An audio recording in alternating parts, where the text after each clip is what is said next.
happy post Thanksgiving to ya, Dr. L. Teddy. What's up? I'm great. How are you, my love? I am good. I'm good. Hey, everybody in the chat. Thank you guys. We had people waiting for us at the door. What's At up, the Vovo? What's up, oh, Cams? sorry, Quintessential. y'all. Yeah, it's sorry for the delay, y'all. And as always, thank you, Quintessential, for sharing us out on your social media platform. It is Yes, so when the appreciated. central always does that, and I'm He so don't does. it goes unnoticed, and we are very appreciative. Yes, we are. So, because we had a few minutes, I did drop the links. So if you guys want to read the articles, they are in the description box that we'll be talking about today, but they are also in the chat. So you guys can click those links at a later time and read up for yourself. So we have a couple of articles today. Um, as always, I think we just need to start a new segment, El Teddy, on we just need to start a new segment called Texas. Because I just feel like in every episode we have an article on Texas. We need to come up with a cute name on what we're gonna call it. We gotta come up with something cute. But Texas. Texas. It goes down in Texas or something. We have to come up with something cute. So but we do have a few articles that we are going to get into today. Um I did title this about school boards out of control and is the education system in this country broken? And I don't think that's a conversation that we can have just one time. The more and more I talk to educators, the more and more, and I'm talking about educators from all over the place in different parts of the country, teaching at different levels, having different years of experience. Um, the consensus is pretty much the same as far as where we are in education today. So we'll definitely be talking about that topic more times than not. I want to give a shout out to a loyal listener that listens to all of our podcasts over on the iTunes. Remember, we are on streaming on iTunes and Google Play, wherever you get your podcast. And again, if you are listening to us on the podcast, be sure to subscribe to the YouTube channel and you can join the live conversations. Okay. But shout out to my girl. I'm just gonna call her Robin. She know who she is. I don't want to give up people government names. But shout out to you. Thank you so much for being a loyal listener. She always sends me a text saying that was a good episode. I really enjoyed that episode. So thank you so much and shout Well, out to you. hey, Robin, appreciate you. I don't know who you are, but El Teddy said, hey, thank you for listening. I'm here for you. Hey Shout out to you. Tracy. um so oh, you like that quintessential? So maybe we'll do that more often. She said that she likes the fact that we put the link in the chat for the articles. So maybe we'll do that more often. Okay. So I'm just gonna start with the articles and work our way down, El Teddy, because we didn't really get a chance to have a pre-production meeting, but we're gonna get this party started. So this is an article you sent me about a week or so ago. You wait a minute, hold on. It put up the wrong article. Hold on. I'll get to the right article. It did this when I was trying to oh shoot. It did this when I was trying to get the links together. It kept sending me to the wrong link. All right. Here it is right here. And this is coming from Associated Press, and this is from November the 10th. So we normally give you guys like same day delivery, but but the information doesn't change, And y'all know the good thing about online articles is that they will update them in real time. So Mhm. this article is called "After Nixing Diversity Symbols, School District Fires Leader." So I'm gonna read you guys a little bit of this article, and then we're gonna kind of have a conversation about it. I hope it's not too early for a sugar spike. Okay. A school board in Oregon that recently tried to ban teachers from displaying gay pride and Black Lives Matter symbols has abruptly fired the school superintendent, deeply unsettling board members who oppose the move. The escalating disputes in the Newburgh School Board come as schools nationwide have become battlegrounds with arguments over vaccine and mask mandates, how racism is addressed in teaching instruction related to sexuality and gender neutral bathrooms. After Superintendent Joe Morlock was fired in a Zoom meeting late Tuesday night, board member Rebecca Piros, one of the three who opposed the firing, told him she was sorry. Just remember that from the darkest dark comes the brightest light. So everyone will work out eventually. Everything will work out eventually, Morlock replied.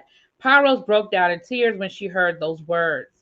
On Wednesday, some residents of Newburgh, a town of 23,000 situated about 25 miles southwest of Portland, erected signs quoting Morlock's reply to Pyros. Newburgh Equality in Education, a group composed mostly of parents who oppose the school board's recent rightward tilt, planned a demonstration Thursday at the school district's office. And I'm going to just go ahead and I'm gonna just go ahead and skip down a little bit. Again, you guys have the link.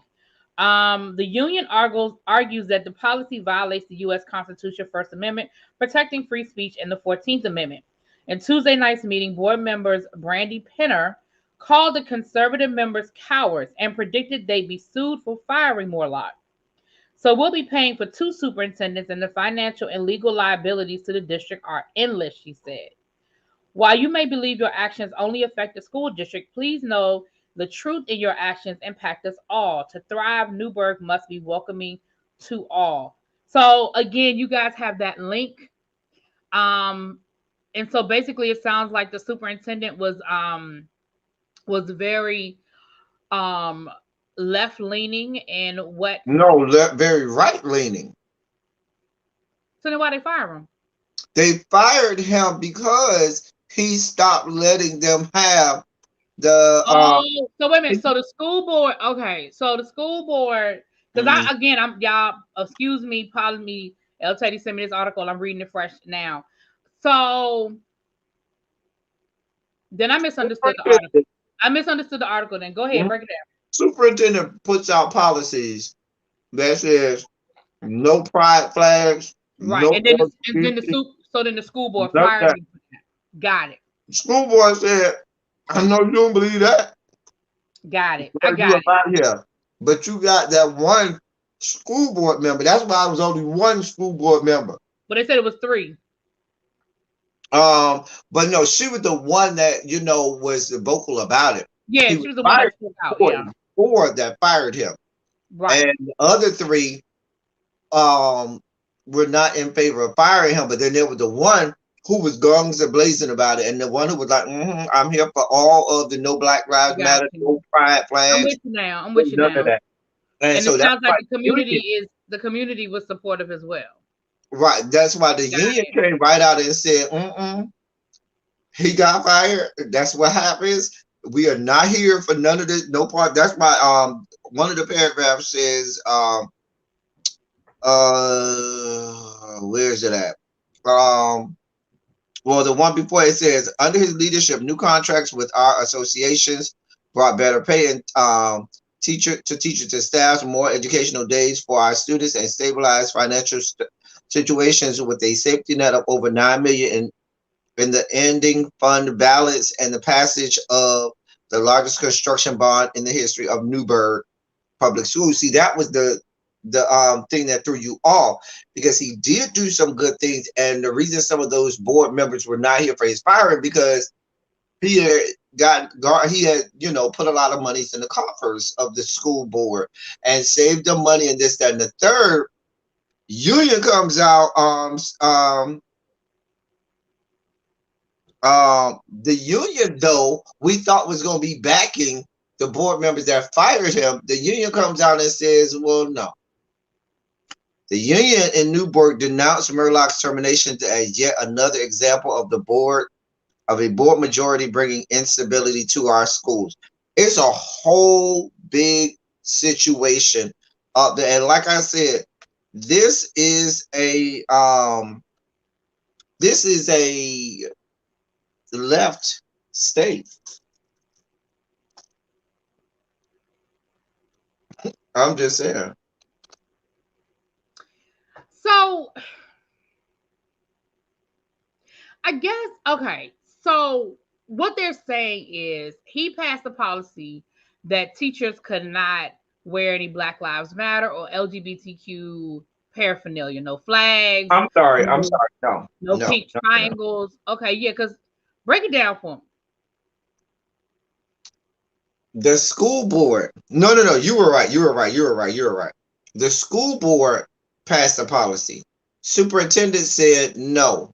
School board said you're fired. Union says it's a problem. That one school board member that spoke out was on his side. Okay, She's so the then only one. my understanding was correct. Yeah. Yeah. Okay. Hey, China White and Lauren Bishop for coming into the chat, and I did enjoy my Thanksgiving. Thanks for asking. El Teddy, did you enjoy your Thanksgiving, sir? Sure. Uh, Food. We're talking about food here. Anyway, we'll get to that in the end. We'll find out what he, because he cooked. He got up and he said he was gonna cook him a little something yesterday. So we'll get up and we'll get that. But yeah, okay. So now we're back on the same page. So here's my thing. I know, again, we've stressed this to you guys from the beginning of this podcast that everything, there are no universal rules, and it's state by state, county by county, district by district. So I know where I've worked. I've never worked somewhere where I had a dress code. Obviously you can't wear provocative things. You know, I couldn't come to school with a crop top on or some booty shorts. And no, I couldn't wear, like, profanity and things like that. But I to say somebody can't have a Black Lives Matter or a pride flag or, that kind of thing, that is very interesting where the union stood on that issue. You know, and I also, but I also understand too. I've also worked places where the school board doesn't really have a lot of power, and I know that there's some places where the school board run everything, like, So I know it all. There's a balance of power there that has not been my experience. I don't know. I'm glad. Go ahead. Here's the problem, because not in every school district, but in most school districts, the school board is elected, the superintendent is selected or appointed by that school board. Now, there are some places where the the superintendent or the equivalent of the superintendent is elected as well. But in most cases, it's the school board where their seats are elected, and then the superintendent or the equivalent of a superintendent is selected or appointed by a voting board. Right. So my point is this: what these people in Oregon, and I keep telling y'all, there's no, and I said this the other day on the live, from sea to shining sea, this white supremacy and racism permeates across the entirety of the country, blue, red, or purple, every state. Because one would look at a state like Oregon and say, oh, they should be left-leaning. Oh, they should be liberal because it's over there on that western blue corridor.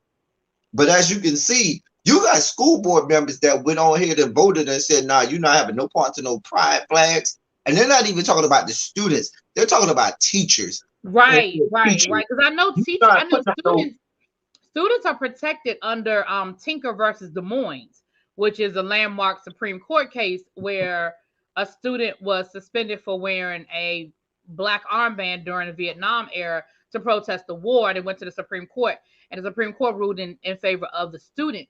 So but students are protected, but teachers, right, like you said, teachers are not. Trying to do that to students, saying that it's a distraction, and they try to, but that's a whole different argument. We're not talking about that, but we're talking about teachers are not even allowed to display Black Lives Matter signs or symbols or a pride flag.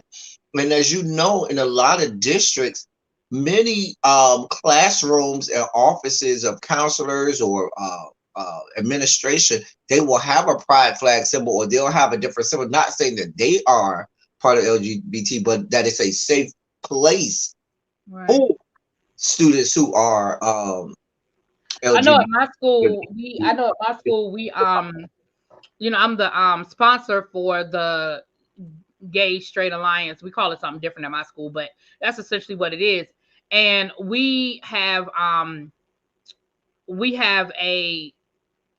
the flag, but it's the includes all, it has like the trans flag that has all of the different, And we have that teachers who have said that they would provide themselves to be a safe space if a student is feeling bullied or feeling, like Mhm. there's some danger. So they know that that classroom is a safe space where they can go. And they have that over, they have that on their door. And they also have a symbol of safety pins where students know, hey, they see the safety pin. So again, like you said, without these, because the other thing is it's a slippery slope, because now, let's just say me as a social studies teacher, I mean, just because of who I am, but also because as a social studies teacher, I have a lot of t-shirts that deal with, history, specifically Black history. I Mhm. have Black Panther t-shirts, I have Malcolm X t-shirts, I have, I have the famous picture of Tommy, the Olympics with the fist held up. I have Tuskegee Airmen. I mean, I have a lot of these T-shirts, and I wear them like when on Fridays when we do dress down, and during Black History Month, I wear a lot of that stuff. So again, it's a slippery slope, because can I not wear a Black Panther T-shirt now? Can I not wear a Malcolm X T-shirt now? You know what I'm saying? If somebody Well, wants to wear a Harvey Milk T-shirt or a RuPaul, I mean, where's the slippery slope now? well, we've already gone well beyond the slippery slope. We are careening down the slopes. The slope, we done slipped, fell, slid, rolled, and now we're careening down that slope. Because let's be clear, when they concocted this made up agenda against CRT, they have pretty much said that they don't want any of that here. None of it. Let's be very clear. They're not here. They are essentially trying to obviate anything in the schools that does not fall in line with white America and white nationalism in these yet to be United States of America. Let's just be clear. Or anything else, it's being obviated from the school systems. So that's why when we did the live, when we did the episode where we had to talk about the list of 850 books in the great state of Texas, where Hmm. most of the stuff on that list had to deal with LGBTQ, had to deal with black, being black or being Hispanic or anything of a minority and feeling empowered as a minority or anything feeling empowered as LGBTQIA. All of that stuff has been wiped from the reading within that area.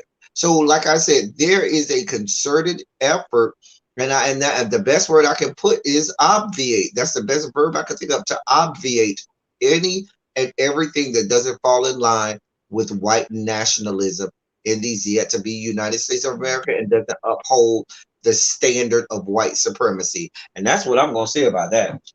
Well, thank you so much. We had some good comments in the chat. Let me read a couple of them, and then we're gonna move to our next topic.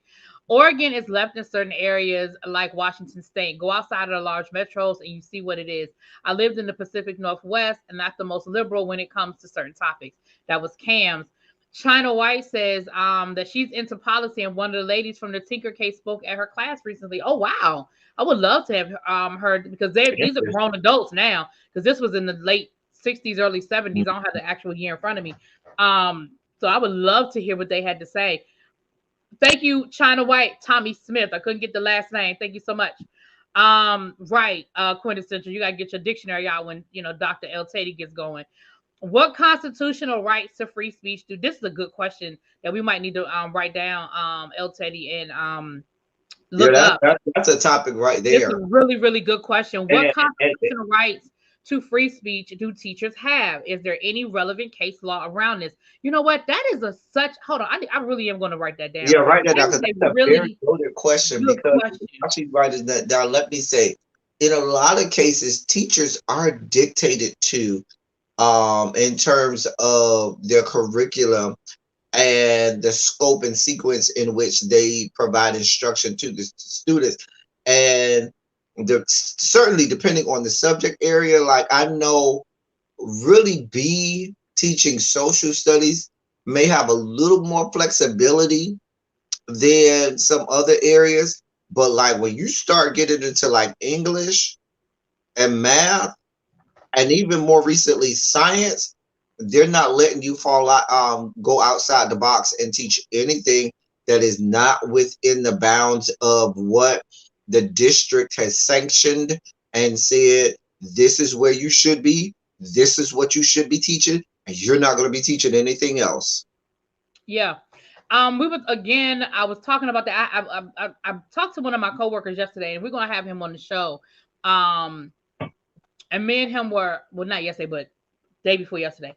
And we had such a good conversation, just catching up in general. But me and him, when we worked together, we used to have some of the best conversations. I'll tell you, you would definitely like him. Y'all have a lot of the same vibes, mindset, and stuff like that. And we were just talking about, again, just the change in education. Like at this point, like in the district where I work, I can't even do my own grade book. It's already weighted for me. The district tells me, how much each assignment can be weighted. And I understand that there's a need for uniformity. Let's be clear. I get that. But the problem is a lot of these conversations are had without teacher input. And so it just becomes do this, do this, do this. And a lot of times the voices that you're listening to are not necessarily the voices that have to implement it. So anyway, that's a whole nother conversation. That's a whole other story. But Sam, I am absolutely going to follow up on that, and I'm even going to reach out to some of my friends who are in education law and see if they can help me out, because that's a really, really good question. And even when I worked at the union, the best answer I can give you right now, just off the top of my head, when I worked at the union was the collective bargaining agreement was our constitution. And that varies from district to district. So for me, when I represented teachers, it was almost as if if it's not in that contract, then it does not exist. So, if a teacher called me and said, hey, my principal is sending me home because I have on a Black Lives Matter t-shirt, then what I would do is go to the contract, go to the section on dress code and see the language. And I would have to, verify the language. And if there was no language in there that prohibited that, then as the union rep for that school, I was a regional rep, I would call that teacher back and say, no, go back to work. There's nothing in the contract that says you can't wear that shirt. There's no profanity. There's nothing inappropriate. Black Lives Matter is not, no one's deemed that to be inappropriate. And, I would send an email and I would follow up with an email to the principal saying, hey, that teacher, they're not violating anything in the contract in section, whatever, paragraph, whatever, it states ... They can stay at school. You understand what I'm saying? But if the next time we do a collective bargaining, they add specific language to say no political stances, well, now it gets a little tricky because it's Black Lives Matter, a political stand. You see what I'm saying? But again, I know that's the best answer I have right now. But as far as constitutional cases, Cam, I'm going to definitely follow up and do some research on that because that's a really, really good question.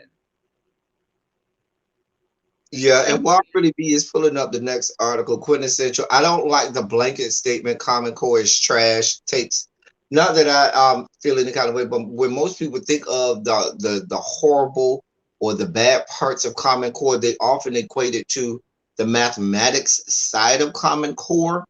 When you go to the English side of it, most people who are hard English teachers who are about the business of teaching true pedagogy in English love Common Core, love the rigor, and love everything that it did for English classrooms in terms of instruction and teaching. And it really went back to rudimentary what someone should be educating someone on in the in the realm of English and writing and reading and fiction and nonfiction and stuff like that. So what they did in the English side was phenomenal. And even as states move away from Common Core, most states have kept a lot of the rigor and a lot of the things that Common Core brought out. Most of it has remained intact.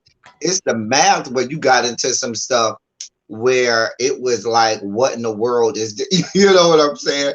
And people were looking at it like, huh? You know Well, what? quintessential. This is one of the topics that El Teddy and I definitely differ on. I 100% agree. Common Core is trash. I was on the social studies side. I did not like Common Core. I still don't like Common Core. That's just me. That's that. So yeah. Cam, your question is what is the particular issue with Common Core math?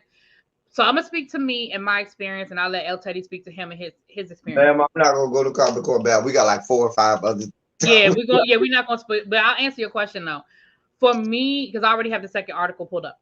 For me, the problem with Common Core math is that you're teaching kids this different way of doing math, and you are the problems that we have was that you were not even allowing teachers or students to do it any other way. Like there's more than one way to get to an answer. There's as long as the answer is correct. You know what I'm saying? And so they were totally eliminating the fundamentals of what we'd always learned, and they put in this new way of doing it. And I'm not a math teacher, so I can only surmise what complaints were. And a lot of students were having a problem, with that. But go ahead, El Teddy, you can speak on it, and then I have the article pulled Yeah, up. I don't math. I don't know. I just know, like you said, I would have to concur with what you said. It was not just that there was one thing to do, but they didn't even properly train Right. instructors on how, and their just understanding of it first, much less the instruction of it. Because in order to instruct on something, you have to have a real and complete understanding of that thing, and then to the point where you can begin to instruct on it. Really be knows one of the pedagogies inside the classroom as a teacher is when you start to do peer helping and so forth beyond the application stage of someone learning something. Even beyond that, when you have real and true learning is when someone can proficiently instruct someone else on that, because they have certainly truly learned and gotten everything that they were supposed to gotten from, and went through all of the pedagogical steps of learning something beyond the application phase, where now they can instruct on that. So yeah, it's a lot. Yeah. So, all right. So we're still going to stay in the realm, a little bit of the realm of, hey, what pulls my teeth, of LGBT QIA. So this is Texas. Teachers should be allowed to come out in the classroom. In Texas, an outdated law stands in the way. This is November the 22nd, and my source is Ed Surge. So I'm gonna read you again. I'm gonna read you guys some of the article, and then we're gonna get started. Mister, are you gay? This was the question an eighth grader asked in the middle of the school cafeteria. It was the first time a student asked me this question in such a straightforward way. My mind began to race. Is he daring me to come out? Is this a prank between students? Is he going to tell this information to others? At that moment, I had a series of flashbacks. The first time it happened at a teacher preparation program in Mississippi, I was sitting in a circle with other LGBTQ educators when our manager told us we were not allowed to be open about our identity in school. The other time was during college. I was a camp counselor in Colorado when a staff trainer said to us it was inappropriate for LGBTQIA counselors to be our true selves around the campers. For most of my for much of my professional career, the message had been clear: don't come out. My time as an educator in Texas is no exception. It is not uncommon to hear news stories about LGBTQIA teachers fired for something as simple as having a picture of their partner in their classroom. So when this 14-year-old student challenged you to reveal a part of yourself that you are obligated to hide, there is a level of hesitancy that comes with it. My initial thought was to deflect and suggest this was a conversation for another time. But I remembered how frustrated I felt as a teenager growing up in the midst of don't ask, don't tell. So I responded, yes, I'm gay. Moments later, he gave me a quick hug and exclaimed, thank you for being honest. I've never heard a teacher admit they were like me. So I'm gonna read a little bit about the Texas law, and then we're gonna talk about it. No promo homo laws. Texas is one of the 4 states that have what is colloquially known as no promo homo. an umbrella term for anti-LGBTQIA curriculum legislation. In the Texas Health and Safety Code under Section 21.06, there's a provision for sex education teachers and instructional materials that states, should include emphasis provided in a factual manner and from a public health perspective that homosexuality is not a lifestyle acceptable to the general public and that homosexuality conduct is a criminal offense. Only only 6% of sex education programs in Texas public schools use curriculum that addresses sexual orientation. However, many of these materials often perpetuate unfounded stereotypes and provide little useful information. Furthermore, many districts have official or de facto policies that prohibit teachers from talking about sexual orientation in the classroom. Not only is no promo homo antiquated, but it is also legally inaccurate. In 2003, Section 2106 of the code states, oh, I just read that part. Um, the criminal offense was nullified by the Supreme Court case Lawrence versus Texas. Despite this law being struck down by the Supreme Court, it still exists in Texas legal code. And then it goes on to talk about the fight. Hold on, I'm gonna drop down a little bit. Hold on, y'all. Fortunately, this fight does not end with me. If you look across the Lone Star State, students are fighting against the no promo homo. At MacArthur High School in Irving, Texas, students staged a walkout after teachers were forced to take down safe space stickers. We just had that conversation. I also think about the transgender students who have repeatedly testified at the Texas Capitol over the last 10 months in opposition to harmful anti-transgender legislation.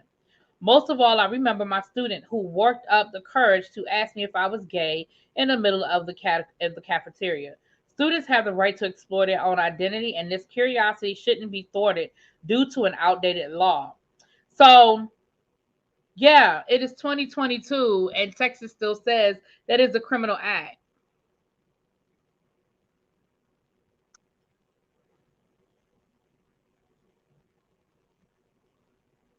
Oh, it's my time. I'm sorry. I was pausing. I didn't know if you were revving yourself up. I didn't know. When I read this article, being brutally. I mean, can I just be blunt for a second? As a member of the, as you call, Rainbow Coalition, and you used to teach in the state of Texas. I mean, that's a very this hit like a special spot. Even before teaching in Texas, even in my teaching in Florida. Florida is our second state that, I was so triggered reading this. And it's not just Florida. I have a friend who's going on year 20 teaching in New York public school system. And he had disciplinary actions put on him for similar things because he was open about it, and a parent had a problem. In New York? Wow. New York. And the parent had a problem with the fact that he was open about, and this was after he had gotten legally married, and the fact that he was open about it, and the parent said that was a deleterious representation of what life really is, and if you are, I'm not going to say part, and I'm not going to speak in superlatives and say but many LGBTQIA instructors have had that moment where you're in the classroom, and some even who are not LGBTQIA have had that moment in the classroom where a child tries to call you out or say something, and you scream out, you know what I'm saying, something like that. Mm-hmm. And it's a whole different scenario in how you handle a situation where you are at work, you are a professional. Not only that, but you're also an adult dealing with children. Mm-hmm. And having to grapple with how to approach that whole situation, and knowing that you probably cannot approach that situation or even embark on that situation the way you would like to, because in the back of your brain you got to think, okay, legally, what can I do and say in terms of the contract? And you spoke so eloquently about contract and stuff earlier in the last story about what that does and say the protections that I have and where this goes, and then front of mind making sure that you maintain your role status and who you are as the professional educator to those students, and not usurp your own authority in how you approach and attack that whole situation. And I have had comfortable and creative ways of dealing with it, but it's so heartbreaking when I really think about it. Like it sobers me. It makes me so angry that even in education, we are told that no, I don't want you to be you. You know, no, I need you to put on this mask and put on this facade. I mean, let's be clear. It would be like, and I know this is going to sound extreme, but this is the best way I can tell you it will make me feel. It would be like people telling you to come to work every day in white face. Right.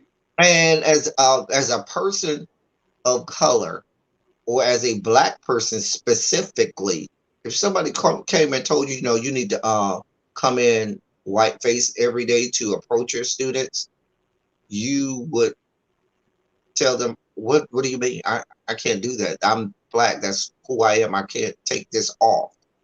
And it is the exact same way.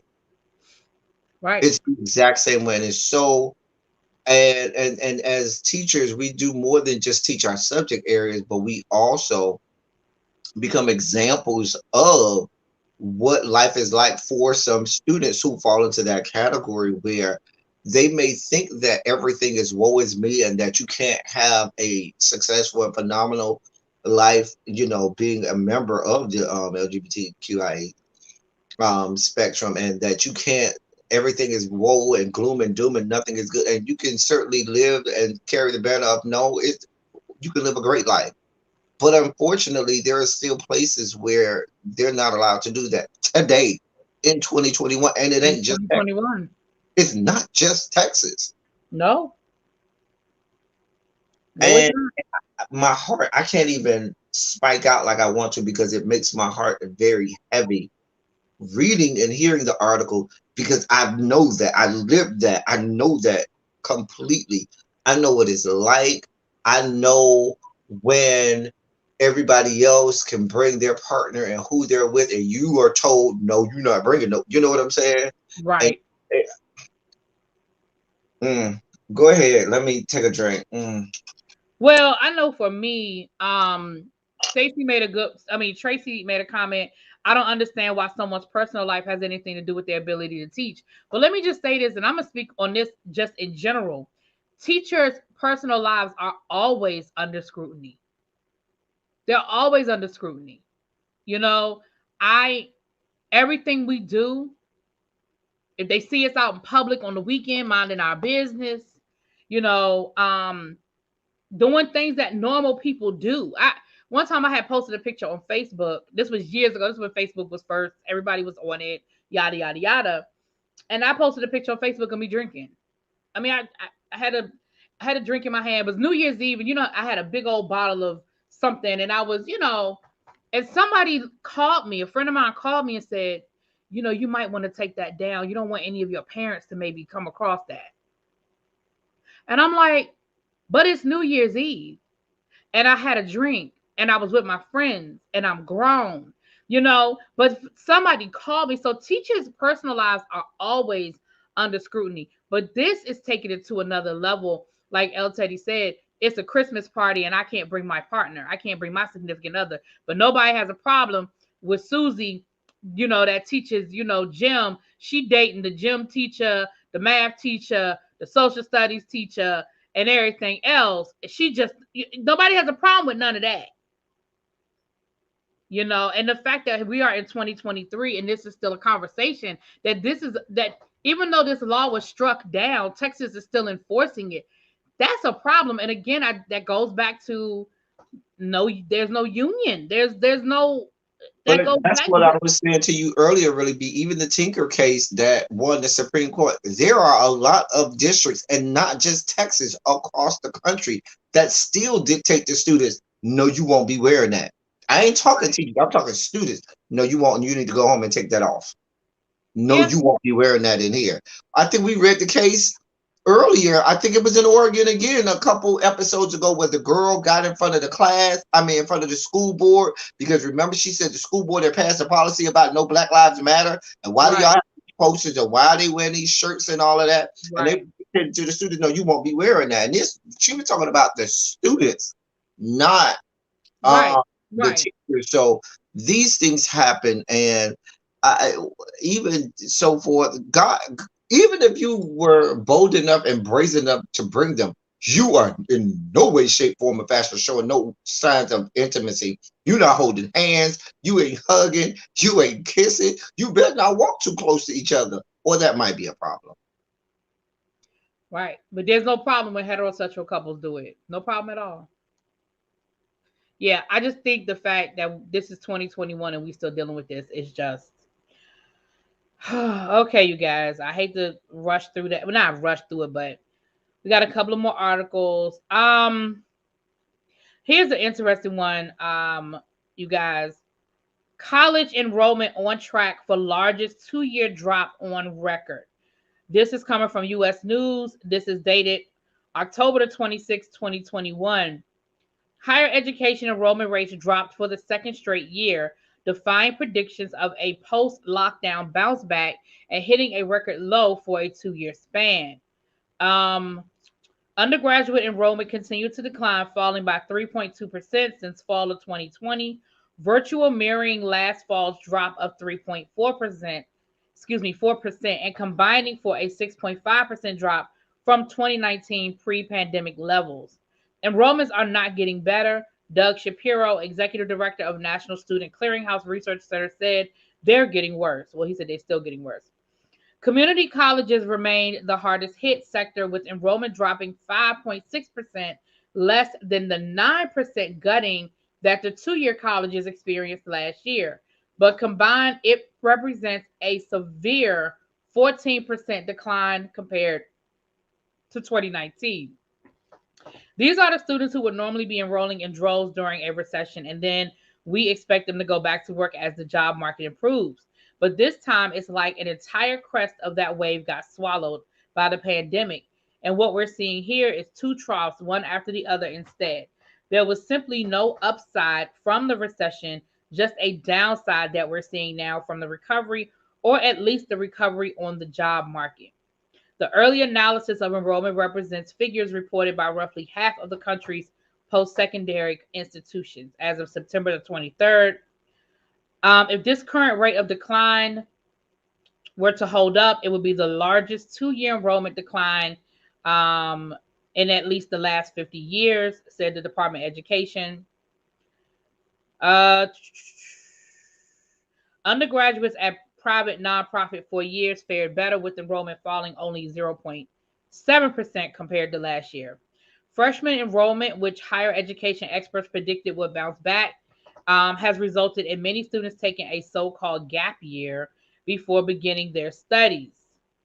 Highly selective private nonprofit schools reached a 4.3% enrollment increase, surpassing pre-pandemic levels, and now experiencing a 1.8 enrollment increase compared to 2019. That's interesting that the private schools went up and the public colleges went down. Private schools are more expensive. Isn't that interesting? But I have a theory on that, but we'll get to I do too. You already know we got a theory on that. Right now, a lot of young people seem to be going to work instead of going to college. He continued, noting this was especially true for students from low-income families who have been lured away from higher education by the current labor market. These students have always been the most on the margin between college and the workforce, and also the most powerfully pulled away by the need to support their families through hard times. I think trying to understand how these students might never get back to college path is really important. It's important to our future workforce. All right. So, very interesting, right?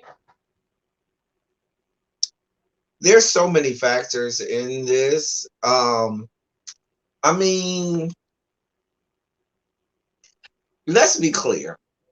A lot of students going away to school, I'm not saying every case, but a lot of it does have to do with what is preached at home and the parents and their um how serious they take education. And no, I need you to go to school. No, I need you to do that. And we know that is very well documented that even in the statistics that we see coming out in employment rates and stuff like that, that a lot of parents don't even want to go back to work. You understand what I'm saying? Mm-hmm. And so there's this sense of people got a year, some year and a half, some more of I'm just gonna be at home chilling, making videos on various social media platforms. Mm-hmm. That's what Tracy said. She said people said they can make millions on TikTok. Who needs a degree? Getting unemployment or getting some type of assistance, getting a stimulus check or whatever I'm getting. PPP loans. Right. And not go and have to do the hard work. Let's be clear, school is hard work. Yeah, it is. It is hard work. And I just wonder, even when they started talking about the gap year, I'm not saying that you didn't have people that took gap years, but the thing of taking a gap year is much more prevalent I see now than when I was in school. Either you was going to school or you wasn't. You know what I'm saying? Either you were going to school or you was going to the military. When you graduated high school, there was a plan to do something. It wasn't as many people taking gap years because once you stop going to school, the likelihood of you going back after having a year off and being serious about school, that's a high mountain to climb. Oh, shoot. Uh-oh.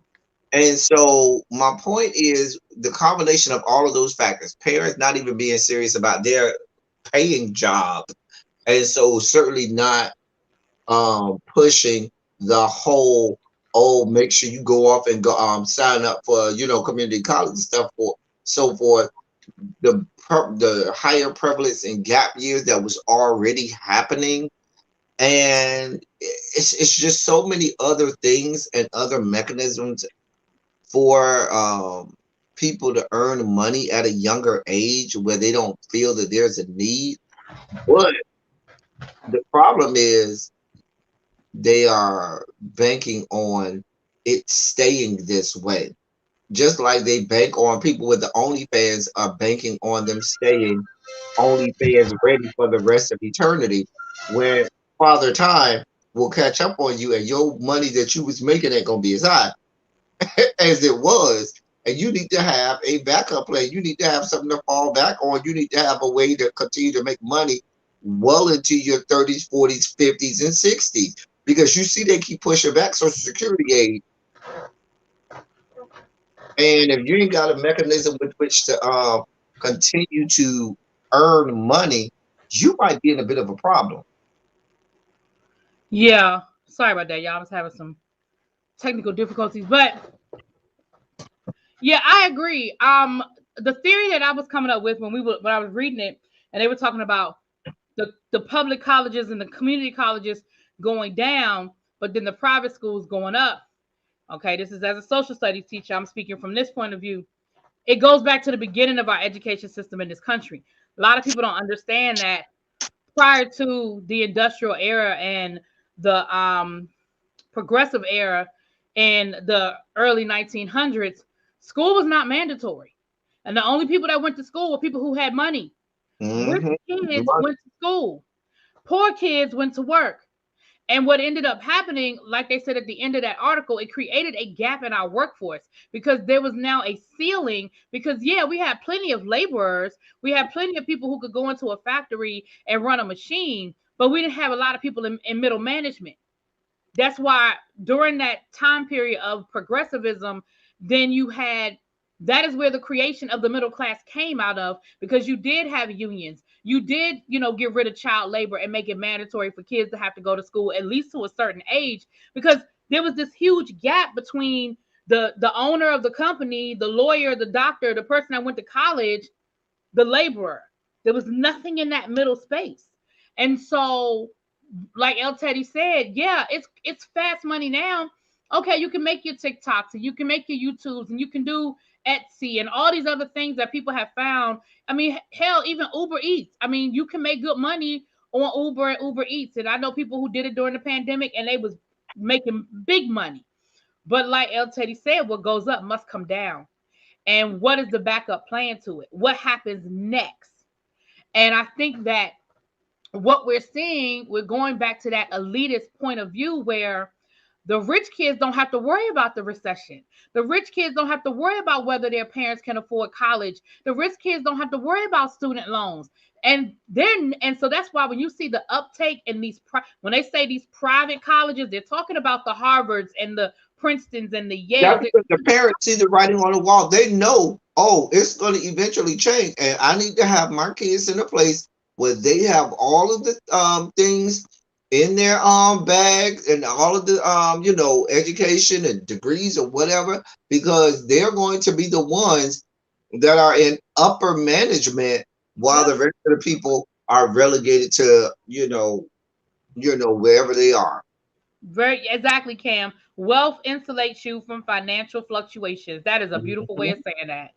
And again, it's not all bad. I mean, there's some people who are going to take the lemons and turn them into lemonade, and that's great for those people. But the problem is that, like you said, now we're looking at this trend, and the trend is it's going to create a larger gap in the workforce, because let's be clear, we are already dealing with a gap. Again, that's a whole nother conversation for a whole nother day. But I think anywhere we go, you tell me if I'm wrong, people in the chat, y'all tell me if I'm wrong. If I go out my house and I go to the gas station, I go to the grocery store, maybe I go to fast food to pick up something to eat, maybe I go get my car washed, like just do some daily chores, some daily errands. I promise you, at least 50% of the places that I visit will have a help wanted sign in the window. Is that anybody else's experience? I know, you know what I'm saying? When you go out his house, how many help wanted signs do y'all see on a regular basis, just in regular everyday activities? But really, here's one of the other dangerous parts of relegating yourself to some of these things that people have gone to, like the social medias and the ride shares or whatever. And here's where y'all might say I'm having a sugar spikes, but white America ain't gonna let you keep making too much of their money without dipping into that pot, which is why you see on the TikToks of the world, the YouTubes of the world, the Instagrams of the world, there's starting to be like different protests and black content creators and black influencers on these platforms saying, why is my stuff being censored, but these white people stuff not being censored? Why is my money being, pinched and these other people are? Even on YouTube, why every time I put up a video, it automatically goes to yellow, but these other people automatically get the green, and you stifling me on my money? Trust and believe. It may start off as, okay, this money, but the house always wins. That goes back to gambling. It's a gamble, and the house always wins. Yep. So that saddens me, but we'll keep as always, we're gonna keep an eye on these things. It'll be interesting to see what the 2022 numbers look like next fall. So there's that. Our last article, we have about 6 minutes. Doctor, do you want to do this last article, or you want to hold on to it for next week? It's the one about school cannot go on this way, education leaders. What you think? I feel like you're gonna spike out. We need to save it for next week. Cause you gonna spike. You, ma'am, are gonna spike out, not me. You gonna have a whole. Don't do me. I already know, baby. I'm gonna have to just sit back like this. Let's Like, get you some of know, these like a whole comments from the shit. listen, because y'all know listen, we try to hold y'all to an hour. We try to stay true to our word. So let me go ahead and read some comments from the chat. We definitely have our faithful here, and I appreciate y'all. So let me scroll up a little bit and let me read some of these comments. Really, this comes from what pulls my teeth. Really, be my old high school principal did the same thing. Posted a pic of herself drunk with a Heineken bottle on Facebook. One of the students printed it out and the pics and printed out the pics and posted it around the school. Listen, this happened to me obviously not last year, but a year before last, which I did not know that one of my students was on my Instagram, and it was a picture of me with a cigar, not a blunt, not weed, a legit cigar, and they printed it out and was like, "Look at these teachers," some whatever the caption, some caption about "Look at the teachers around here," or something, and I was like, I mean, mind you, my principal was a cigar smoker. Like me and him exchanged cigars and stuff like that. So it wasn't an issue. It wasn't a problem because again, it was just a cigar, But they take anything, and parents, anyway. Shonda White says, I scanned some data during the recession, and trend of enrollment does go up as a result of strife following economic trends, readjust campus culture and lower tuition. Students require exchange. My university is in a metropolitan area and could care less about enrolling African American students years prior, and they serve a majority non traditional student population. Wow, wow, wow, you guys. I said the whites know something we don't know during the Olivia J. UCLA era, and she was an educated public figure on the YouTube. My 18-year-old is now at a private PWI getting a degree in chemistry. I told him after his degree, we could try his hand at social media, but he needs a well-paid backup plan. I know that's right. Okay. I know that's right. Cam said you can give him more than an hour. I mean, we've done more than an hour before. Yeah, That we have done more than an hour before. We have done more than an hour before. So let me say this, you guys. I want to thank you, everybody who was here. Continue to thank you for your support, for following us, for following the journey. My Christmas wish was that we would get to our 1,000 subscribers by the end of the year, which is probably not going to happen unless something goes viral. But I do say this to you that we continue to be here. We continue to be strive to be consistent and bring you guys great content. Thank you for the people who support us, who are here. Please continue to share, like, subscribe, put some comments in the chat. The likes help push us out and push our videos out to other people in the education realm of YouTube, which is where we're trying to get to that realm. So thank you guys so much for your support. Lauren says, if people don't want to commit to getting a 4-year education, then go to a trade school. In some states like New York, you can get your cosmetology and barber's license in 8 months. Yeah, I mean, yeah. Dr. El Tady, you want to say anything? We're going to try to get you guys a show before the end of the year. we should have a couple of shows before the end of the year. Yeah. So when Yep. this isn't the end, this isn't our end of the year. Y'all look at her, not me. Don't do me. Don't do me. Listen. Listen. Since school started, life has just been a lot. Okay.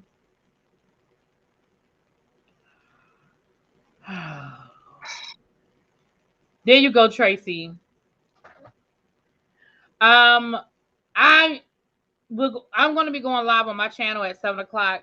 We will be discussing all things Vlogmas. Okay. I need to go live after you to do El mine. Teddy is joining the Vlogmas train. I'll go live after you tonight. I'll be really interested to see what the Grinch talking about. Okay. I am the Grinch. So I'm looking forward to that. Please make sure you join me. And then directly after me, El Teddy will be going live to discuss Vlogmas. It's that time of the year, you guys. So we are here for it. So I want to, with that being said, we can go ahead and get up off of here. Please make sure you are following us on all our social media platforms. If you have any questions, you can email us at theteacherproject2.0@gmail.com. Our IG is the_teacher_project_2.0. I appreciate, Eastern Standard Time. I'm sorry, I always forget to say that part. Please and thank you so much. Final words, Doctor. As you all always know, we're always vigilant. We're always watching. Even when we're not on here, really be sending me articles. I'm sending her articles, and Yeah. we are looking for stuff to bring to you all. So just understand, we keep our eyes on the prize, but definitely we always welcome ideas, and certainly, Cam, we are definitely going to look into the educational law Yes. things that you brought to us, because that's very that's real, and that is very important too. And taps into everything we've been talking about with this, CRT facade thing that they've been Right. isn't all of that stuff. So we will definitely look into this. You know how we get when we delve into something. So thank you guys so much. I appreciate you all, and have a safe Thanksgiving weekend. Don't do too much Black Friday shopping, Saturday and Sunday and Cyber Monday, y'all. Don't wear out your finger too much trying to click and repeat, click and repeat. Right. Okay. We out of here. Talk to y'all later.